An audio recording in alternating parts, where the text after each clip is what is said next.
தளபதி தளபதி தளபதி தளபதி தளபதி தளபதி தளபதி தளபதி தளபதி தளபதி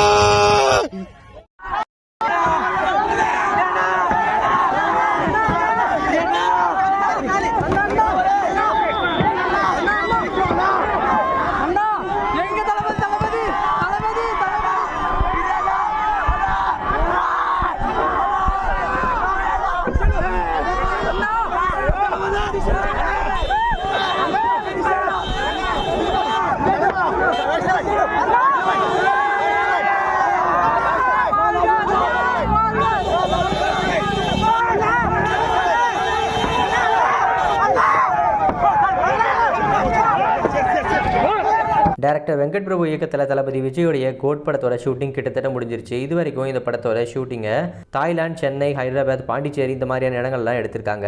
தளபதி Vijay code படத்துக்கு அப்புறமா இதுக்கப்புறமா நான் எந்த ஒரு படத்துலையும் நடிக்க போகிறதில்ல, முழுசாக மக்களுக்காக பணி செய்ய போகிறேன், அதனால் நான் அரசியலுக்கு வரேன் அப்படின்னு சொல்லியிருந்தாரு. இந்த நிலையில் கோட் படத்தோட ஷூட்டிங் கிட்டத்தட்ட முக்கால்வாசி முடிஞ்சிருக்கிற நிலையில் இப்போ அந்த படத்தோடைய மீதி ஷூட்டிங்காக கேரளா போயிருக்காரு தளபதி விஜய். கிட்டத்தட்ட 14 வருஷத்துக்கு அப்புறமா தளபதி விஜய் மீண்டும் கேரளா போகிறாரு.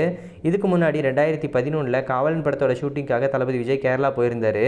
இந்த நிலையில் இப்போ இந்த கோட் படத்தோட ஷூட்டிங்காக போயிருக்காரு. தளபதி விஜயை கேரளா ஃபேன்ஸ் பயங்கரமாக வெல்கம் பண்ணியிருக்காங்க. கத்தி ஆரவாரமாக மழை தூவி வரவேற்றிருக்காங்க. இந்த வீடியோவை யாராச்சும் தெரியாதவங்க பார்த்தாங்க அப்படின்னா தளபதி விஜயை தமிழ்நாடு ஃபேன்ஸ் தான் இந்த அளவுக்கு வரவேற்றிருக்காங்க அப்படின்னு நினைப்பாங்க. கேரளாவிலையும் தளபதிக்கு இவ்வளோ ஃபேன்ஸ் இருக்குதா அப்படின்னு சொல்லிட்டு வியந்து போயிடுவாங்க. அந்த அளவுக்கு தளபதி விஜயை கேரளா ஃபேன்ஸ் வரவேற்றிருக்காங்க. தளபதி விஜய் ஏர்போர்ட்டுக்கு போனதுலேருந்தே பயங்கரமான செக்யூரிட்டிஸ் போட்டிருக்காங்க. ஏன்னா அந்த அளவுக்கு ஃபேன்ஸ் எல்லாம் கூட்டம் கூடியிருக்காங்க அப்படிங்கிறதுனால. ஆனாலும் ஏர்போர்ட்டில் தொடங்கி ரோடு முழுக்கவே ஃபேன்ஸாக தான் இருந்துட்டு இருக்காங்க. கிட்டத்தட்ட காரில் தளபதி விஜய் போகிறதுக்கு ரொம்பவே சிரமப்பட்டு தான் போயிட்டு இருக்காங்க. மேலும் தளபதி விஜய் போன கார் வந்துட்டு லைட்டாக ஒடுங்கி இருக்குது. இதுக்கு காரணம் என்ன அப்படின்னு பார்த்தீங்கன்னா ஃபேன்ஸ் எல்லாரும் கூட்டம் அதிகமானதுனால கூட்ட நெரிசல்னால கார் வந்து லைட்டாக ஒடுங்கி இருக்குது.